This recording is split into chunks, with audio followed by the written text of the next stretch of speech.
കൊല്ലം നിലമേലിൽ തെരുവുനായ ആക്രമണത്തിൽ 4ഓളം പേർക്ക് പരിക്ക്. കഴിഞ്ഞ ദിവസം വൈകിട്ട് 6 മണിക്കാണ് സംഭവം. നിലമേൽ സ്വദേശികളായ ഷംനാദ്, ആഷിഖ്, ബദറുദ്ദീൻ എന്നിവർക്കും മറ്റൊരു പെൺകുട്ടിക്കും കടിയേറ്റു. കടിയേറ്റവർ കടയ്ക്കൽ താലൂക്ക് ഹോസ്പിറ്റലിൽ ചികിത്സ തേടി.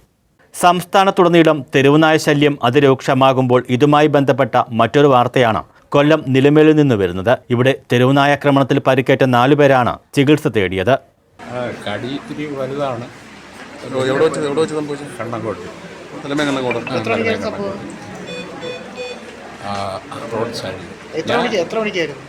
ഒരു 5 മണിയാവും. അത് പട്ടിയെ തല്ലി കൊന്നു? ഇല്ല, അത് കഴിച്ചിട്ട് അങ്ങ് പോയി. പിന്നെ നമുക്ക് വേറൊന്നിനുള്ള സമയം ഇല്ലല്ലോ. എത്ര പേരെ കടിച്ചു? അവിടെ തന്നെ 3-4 പേരെ കടിച്ചു. അതായിട്ടാണ് അറിയുന്നത്. എത്ര? 3-4 പേരെ അവിടെയൊക്കെ തന്നെ കടിച്ചു. പിന്നെ നിലമേല് പിന്നെ ബസ് സ്റ്റാൻഡിൻ്റെ അവിടെയും 2 പേരെ കടിച്ചു. ദിവസേന തെരുവുനായ്ക്കളുടെ ആക്രമണത്തിൽ പരിക്കേറ്റ് ചികിത്സയിൽ കഴിയുന്നവരുടെ എണ്ണം കൂടുകയാണ്.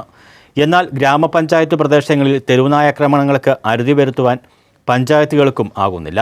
സ്കൂൾ വിദ്യാർത്ഥികളും മുതിർന്ന ആളുകളും ഉൾപ്പെടെ നിരവധി ആളുകൾ ഇതിനകം തെരുവുനായ ആക്രമണത്തിൽ ഗുരുതരമായി പരിക്കേൽക്കുകയും ജീവൻ നഷ്ടപ്പെടുകയും ചെയ്യുന്ന സാഹചര്യമാണ് സംസ്ഥാനത്താകമാനം നിലനിൽക്കുന്നത്.